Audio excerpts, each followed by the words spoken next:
Hey there, and welcome back to the deep dive. It's wild how we, as a species, can get so comfortable in our own bubble. Hmm. We build our lives, our routines, our empires, and just sort of assume we've got it all figured out, that we're sitting pretty at the top of, well, everything. It's a pervasive mindset, isn't it? Especially looking back at a period like the late 19th or early 20th century. Mhm. That's where our source material today takes us. Right. Any thought of life elsewhere, say on Mars, was often dismissed, or if you entertained it, you imagined something lesser, something ripe for, well, civilizing influence, maybe. Exactly. Oh, little green men will teach them manners. I know. But this incredible firsthand account we're about to unpack, it's the story of that comfort being absolutely shattered. Yeah. A moment of great disillusionment, as the narrator actually calls it. And it paints such a chilling picture of what was really happening across the void. Yeah. While we were busy with our petty concerns, as the narrator puts it, Mhm. there were these intellects, vast and cool and unsympathetic on Mars, not just looking, planning, looking at Earth with envious eyes. And slowly and surely drawing their plans against us. The story gives us a pretty stark reason for this, too. It does. It describes Mars as, an older world, cooling down, getting much less warmth and light from the sun than Earth does. It had the basics, right? Air, water. Yeah, the necessities for life were there, but the resources were dwindling fast. Okay. That created this immediate pressure of necessity, and according to this account, that pressure had brightened their intellects, enlarged their powers, and hardened their hearts. Survival was pushing them sunward. Straight to our doorstep. So our mission in this deep dive is to follow one person's terrifying journey through this sudden invasion. Right. We'll pull out the key moments, try to understand the brutal reality of the Martian threat, and see what unexpected lessons kind of pop up from this extraordinary clash. Let's get into it. Okay, so the account starts with something that seems, well, familiar enough. Observers spotted what looked like falling stars. Meteorites. The narrator missed the first one himself, apparently. Yeah, he heard it hissed, though. People saw a greenish streak glowing for a few seconds, high up, falling somewhere around Horsell Ottershaw, Woking Way. And this is where things immediately get weird. A man named Ogilvy, he was convinced it was a meteorite, goes looking on Horsell Common the next morning, near the sand pits. Right, but instead of a rock, he finds this enormous hole and something mostly buried in the sand. What was it? A huge cylinder. Right. Massive, like 30 yards across, still radiating heat. But the shape? Hmm. It was undeniably artificial, not natural at all. Wow. Okay. And then signs of life. Yeah, first this thick, scaly, dun-colored incrustation starts flaking off, then a sound, a muffled grating sound, Oh, man. into the cylinder. It was unscrewing. Can you just imagine seeing that? Ogilvy's reaction is so telling. What did you think? His first guess was, a man in it, men in it, half roasted to death, trying to escape. He's expecting something human, tragic, but human. Completely understandable. But the news didn't exactly catch fire immediately, did it? Not at all. No. London pretty much dismissed it. Huh? A telegram from someone called Henderson was judged to be a canard. A hoax, basically. Yeah, didn't even get printed. The public, thinking with their vague astronomical ideas, expected maybe charred corpses, if anything. Some people actually left when nothing happened right away. It just highlights that initial complacency, Okay. dismissing the unimaginable because it doesn't fit. But word did spread eventually. A crowd gathered. 200-300 people maybe. Yeah. Elbowing and jostling, the account says. People shouting, "Keep back!" Right, edging closer to this mystery object. And Yeah. then the end of the cylinder came off completely. Okay, this is the moment. This is where the sheer alienness just hits you. The description is, well, grayish, billowy movements, one above another, then two luminous discs-like eyes. Ugh, just the eyes. That's creepy enough. And then it gets worse. Something resembling a little gray snake coiled up and wriggled in the air. And then another one. Tentacles. Oh, no. What did the crowd do? Immediate terror. Astonishment giving place to terror. A loud shriek from a woman. People just ran. But it was this half-fascinated terror, like they couldn't quite look away. I can believe that, and the narrator saw more later. Yeah, glimpses of thin black whips, like the arms of an octopus, flash across the sunset. And this thin rod rose up, bearing at its apex a circular disc that spun with a wobbling motion. So definitely not just life, but advanced and scary looking. Fundamentally different and terrifyingly equipped. As dusk fell, the crowds near Woking actually grew. Maybe the stillness from the pit made them bold.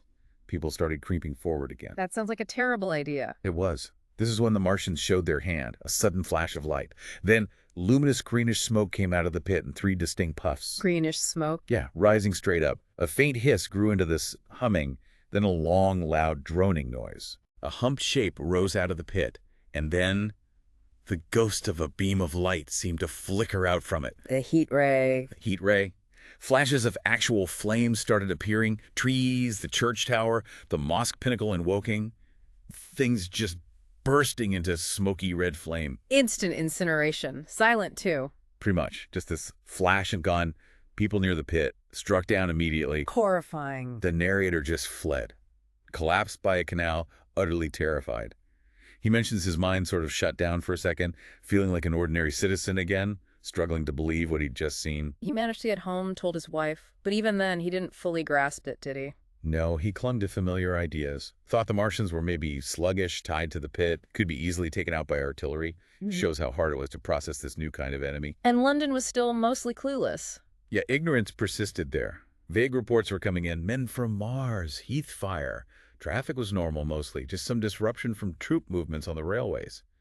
The reports still described the Martians as sluggish, crawling. They had no idea. No idea about the real speed and mobility about to be unleashed. Yeah. Because it wasn't just the one cylinder. Ah, right. More arrived. Yep. The account mentions a second star falling near Woking. Greenish color, silent brightness.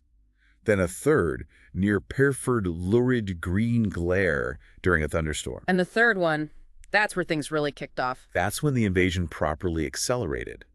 The narrator saw the first sight of the fighting machines. What were they like? A monstrous tripod, he calls it.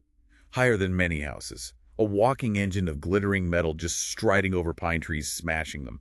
Later, he sees their gigantic limbs churning the water. Martians inside these things. Martians piloting them. Yeah. The narrator's own story becomes this desperate flight. His cart gets overturned, horse killed, he has to hide, sees multiple machines. Finds the body of the landlord he borrowed the cart from, broken neck. Awful. Yeah. Returns home, finds it empty. Then he bumps into this frightened artilleryman. And the artilleryman gives a soldier's perspective. A brutal one. His unit set up guns near Horsell Common. He saw the Martians come out under a metal shield, which then stood up on legs. The first fighting machine. And the heat ray again. Wiped them out. Instantly. He describes hiding under a heap of charred dead men and dead horses. The smell, like burnt meat. He saw entire units charge the pit and just get swept out of existence. It's just devastating firepower. And deliberate. The machines moved among the fleeing people, their cowl rotating, the heat ray firing from this complicated metallic case, burning everything. He even saw them building a second machine. Building it right there. Right there. And the artilleryman saw something else too, something chilling. What was that? A Martian catching a man with a steely tentacle and just killing him by smashing his head against a pine tree. Oh, God. So not just warfare, something colder. Exactly. By dawn, there are 3 of these metallic giants surveying the destruction. Green vapor still rising from the pit. Charred bodies, burned houses everywhere. And the authority. Soldiers were finally telling people to run, hide. Panic hit the railway stations. A savage struggle for places. Crowds trying to get across rivers. Any escape route. Which leads us to Weybridge and Shepperton. Right. 4 armored Martians appear, striding towards the river junction, the way in the Thames. A key point. What did the people there do? The crowd near the water just froze at first. Then, this mad rush into the river to escape the heat ray. The narrator actually yelled, "Get underwater!" Did it work? Was there any fight back? There was a moment.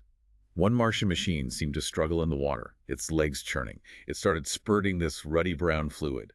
And they heard this sound, a furious yelling, like a siren. So they hit one. Seems like it. But the hope was brief.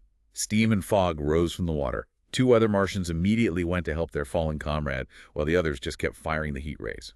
Relentless. Just chaos. Utter chaos. A clangorous din. Houses falling, trees on fire. The narrator got scalded by the hot water, barely made it to shore. Saw a Martian foot miss him by inches. Weybridge was burning. It showed even if you hurt one, they were incredibly resilient and protective of each other. And after that battle, he meets the curate. Yes, a man completely broken by it all, driven to the verge of his reason by the fire, earthquake, death. He couldn't process it. Just asking why. Yeah, why are these things permitted? What sins have we done? asking if these creatures were everywhere. He just couldn't fit it into his worldview. So they flee together towards London. Yeah, through burning Richmond. They nearly run into another machine near Kew, hide in a shed. And that's when they see something really disturbing. That's it. A Martian machine carrying caged human beings. Caged human... What for? The implication is terrifying, isn't it? It suggested a purpose beyond just destruction, something else. Chilling. So they keep hiding. They do.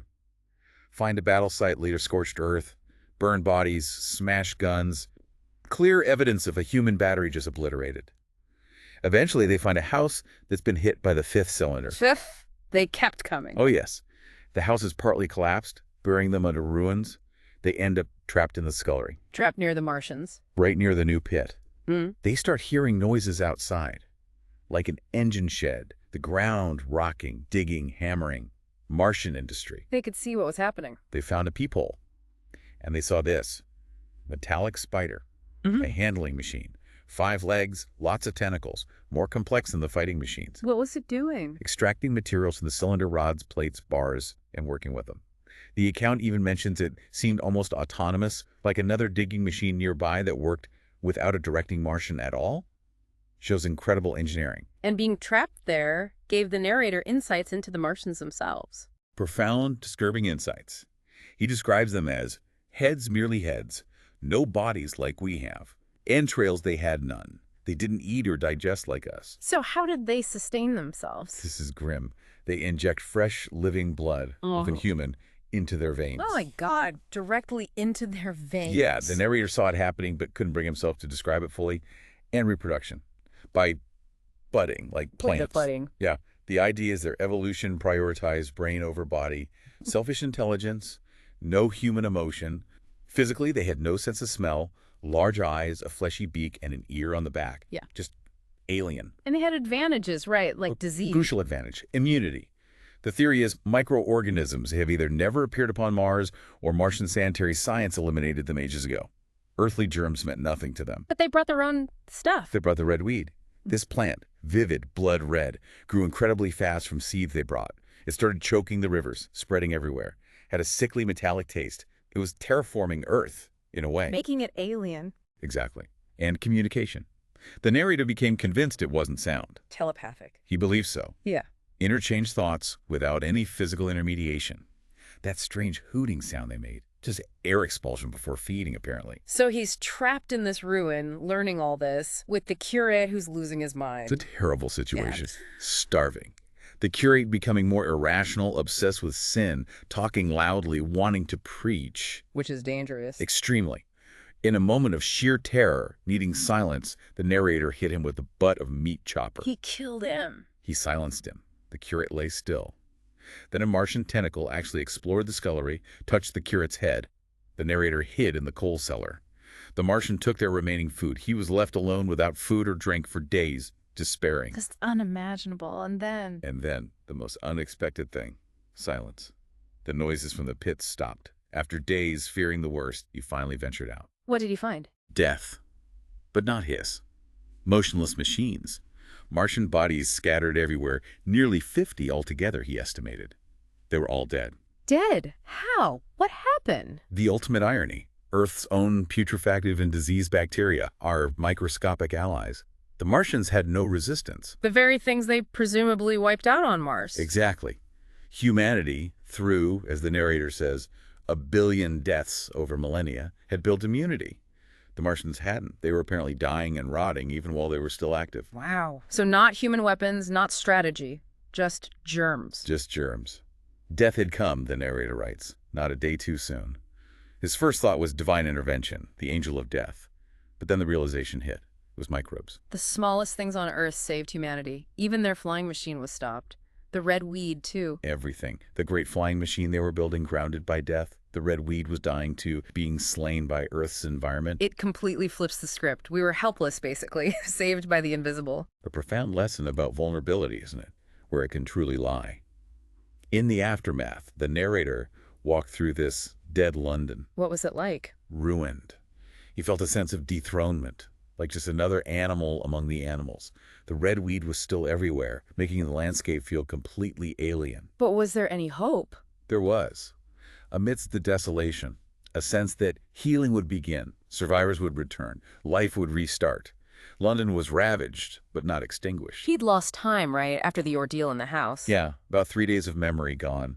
He found out others had discovered the dead Martians earlier. News was spreading. Newspapers were even starting up again.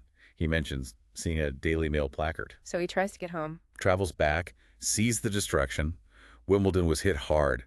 Red weed, cylinder sites with soldiers guarding them, finds his house empty. But his wife. Eventually, yes, immense relief. He finds out she made it safely to his cousin's place. Thank goodness. But before that, he runs into the artilleryman again. He does, yeah. On Putney Hill, the guy's changed. Hair's gray. The experience clearly marked him. And his outlook changed, too. Drastically. He developed this really grim, almost nihilistic view.